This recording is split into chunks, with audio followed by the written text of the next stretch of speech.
we're becoming a plastic throwaway society, and there's quite a lot that can be done.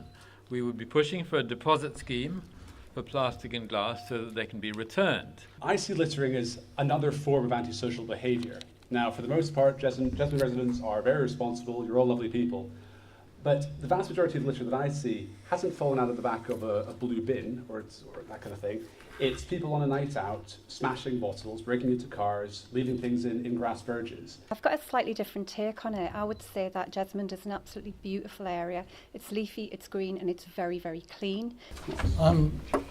There's a problem with the use of the word cuts. You need to distinguish between unfunded cost pressures on the one hand, about 17 and 18 million, where the council's decided to expand the services, not cut them, and get the balances from elsewhere.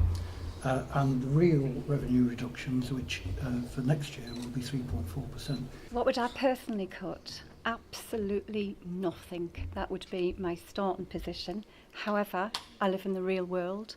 I'm a pragmatist. Austerity is a political decision, it's not an economic decision. This is a very wealthy country, and there are very wealthy people and businesses that can afford to pay a lot more in taxes and therefore fund our local services. My view would be that the council needs to be much more proactive, campaigning with trade unions and other councils around the country to say the funding settlement is not fair. It helps the rich, it doesn't help situations like Newcastle. And at the end of the day, if lots of councils actually refuse to set the budgets within their means, the government would not have the commissions to put in to do it. The government is weak on this issue and we need to take the initiative. I actually think we already have a good mix of students and permanent residents. More than half of residents in South Jesmond, in my ward, are aged between 15 and 24, and the vast majority of them are students. Students contribute around about £500 million annually to the Newcastle economy. So I don't see a large proportion of students in Jesmond as being any kind of problem that has to be corrected for. Students are part of our community, and there's no reason to change that. There's always the potential for problems where people live in close proximity. And it's not necessarily students who are always responsible for the antisocial behaviour. My son and his mate rented a downstairs, or they bought a downstairs flat in Fenham many years ago, and they had problems with a single woman who lived upstairs, who created a lot of noise. It's, I think we should set aside the fact that it's always students who are responsible for problems like this. How are you going to fix this problem? Will you change the street and make it so there is no cars when I come to school? Or will you make excuses about how it is too difficult or complicated or grown up to drive or more important? Will you listen to what children want? I think some journeys, inevitably, are best used with cars, just because of the nature of the distance to be travelled, the fact that you have to carry something, you can't do it on public transport. Ian is wrong. You can carry huge amounts on a bicycle. Can you carry as much as you can in the car? I have commuted by bicycle to Newcastle hospitals for the last 25 years, carrying all my case notes and records. So there's no problem. You can always have a bigger cargo bike if you need it. Where it has actually been operated already,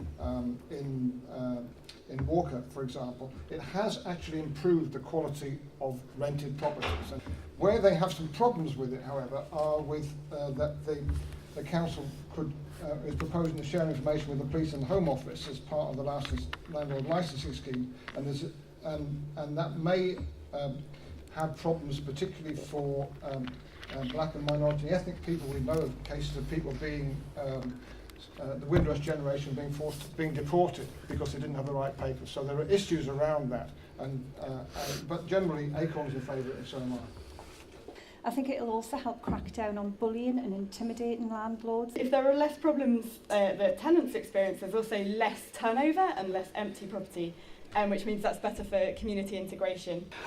My one concern with HMO licensing is that it's a nagging suspicion that it might be used as a means to sort of socially engineer certain wards, that we're effectively using market forces to shift students out of, say, Jesmond, where there's a very large student population, and into these new student housing blocks.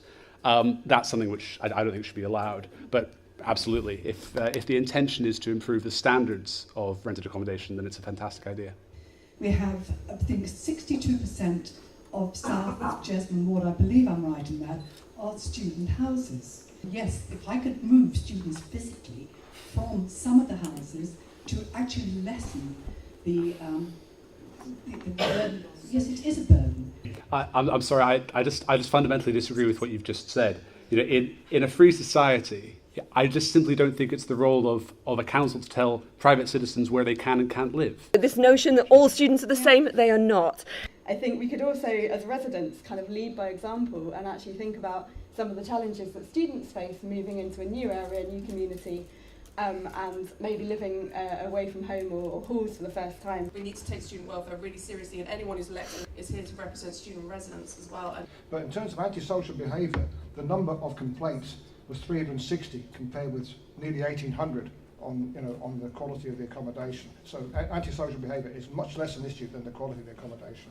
How to motivate people? Give them candidates that they feel are actually listening to them. A suggestion in terms of motivating people might also be to have all-up elections every 4 years, rather than situations as we have this year, which people may feel have more impact.